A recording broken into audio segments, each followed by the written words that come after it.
¿Qué fue primero, el huevo o la gallina? A lo largo de la historia, esta pregunta que parece simple fue tomada muy en serio, porque en el fondo no se trata solo de aves ni de huevos, se trata de entender cómo empieza algo. Durante siglos esta pregunta ha desconcertado a filósofos, científicos y religiosos. El primero en escribir sobre ella fue Aristóteles hace más de 2000 años.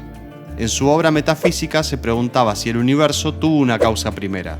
Para él la respuesta no importaba tanto como la pregunta en sí, que desafiaba la lógica del tiempo y la causalidad. Mucho después, durante la Edad Media, teólogos cristianos retomaron el dilema. ¿Dios creó primero a los animales o a los mecanismos para que se reproduzcan? Algunos creían que la gallina fue creada directamente. Otros pensaban que el huevo era símbolo del potencial divino, como si contuviera la vida antes de que nazca. Y ya en tiempos modernos, la ciencia entró en juego. Desde Darwin hasta la biología molecular, se propusieron respuestas reales. Parece un acertijo imposible, un círculo lógico del que no se puede salir. Si necesitas una gallina para tener un huevo, pero necesitas un huevo para tener una gallina, ¿cómo empezó todo? La respuesta, aunque no lo creas, existe. Y no es un invento moderno, es ciencia. Pero para encontrarla, hay que dejar de mirar el gallinero y empezar a mirar hacia el pasado, muy atrás, millones de años atrás. Primero, un dato básico pero fundamental. Las gallinas son aves, y como todas las aves, nacen de huevos, pero no de cualquier huevo, de huevos fecundados.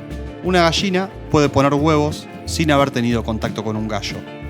Esos huevos son los que comemos, huevos no fecundados. Están vacíos de embrión, no pueden generar un pollo. Simplemente son parte del ciclo reproductivo natural de la gallina, algo parecido, aunque no igual, a la ovulación humana. Pero si la gallina fue fecundada por un gallo, entonces el huevo puede contener un embrión, un pollito en desarrollo. Y si se mantiene la temperatura adecuada durante el tiempo necesario, generalmente 21 días, ese embrión se convierte en un nuevo ser vivo. Ahora hablemos un segundo del acto reproductivo. Las aves no tienen pene ni vagina como los mamíferos. Tienen un orificio llamado cloaca, que sirve tanto para eliminar desechos como para reproducirse. Durante la cópula, el gallo y la gallina unen sus cloacas en un contacto brevísimo conocido como el beso cloacal. Sí, ya lo sé, un asco. En ese instante, el gallo transfiere su esperma, que viaja hasta alcanzar el óvulo de la gallina, y si lo fecunda, la célula resultante comenzará a dividirse dentro del huevo. Las gallinas, sobre todo las de criadero, ponen entre 5 y 7 huevos por semana. La mayoría de ellos no están fecundados. De hecho, el sistema industrial hace que vivan separadas de los gallos casi toda su vida.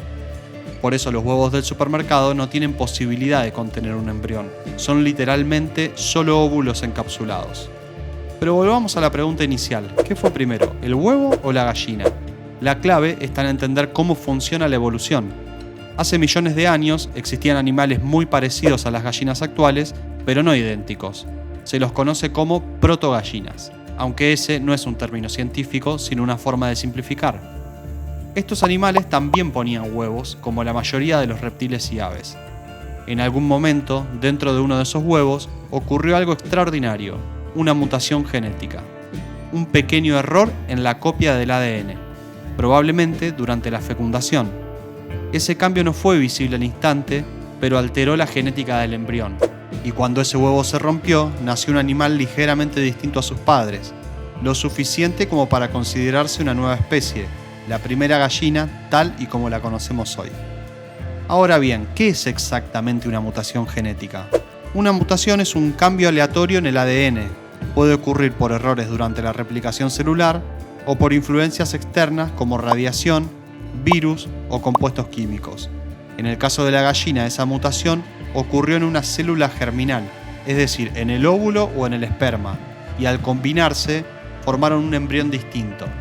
Ese embrión nació dentro de un huevo y ese huevo cambió la historia evolutiva.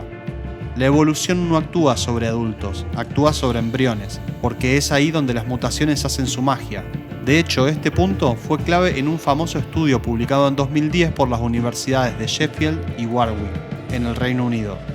Los investigadores descubrieron que la formación de la cáscara del huevo requiere una proteína llamada ovocledidina 17, que solo se encuentra en los ovarios de las gallinas. Algunos interpretaron esto como una prueba de que la gallina debió venir primero, porque sin esa proteína no se forma la cáscara. pero esa interpretación confunde el huevo moderno con el concepto evolutivo de huevo en general, porque hay algo que sabemos con certeza: el huevo existía millones de años antes que las aves. Los huevos con cáscara dura aparecieron hace 312 millones de años en reptiles prehistóricos. Las aves, en cambio, surgieron unos 150 millones de años atrás. El huevo como estructura biológica es una tecnología evolutiva que funcionó tan bien que sigue funcionando hasta el día de hoy. Así que si hablamos del huevo como estrategia reproductiva, la respuesta es clara: el huevo vino primero. Y si hablamos del huevo de gallina específicamente, también vino primero, porque la primera gallina nació dentro de él. Esa gallina fue una mutación exitosa y esa mutación ocurrió en un huevo. La próxima vez que alguien te diga ¿qué fue primero, el huevo o la gallina?, no solo vas a tener la respuesta, sino que también vas a tener los datos. Y si llegaste hasta acá, te dejo una pregunta. ¿Te convence esta explicación o crees que todavía hay algo que no estamos viendo? Te leo en comentarios.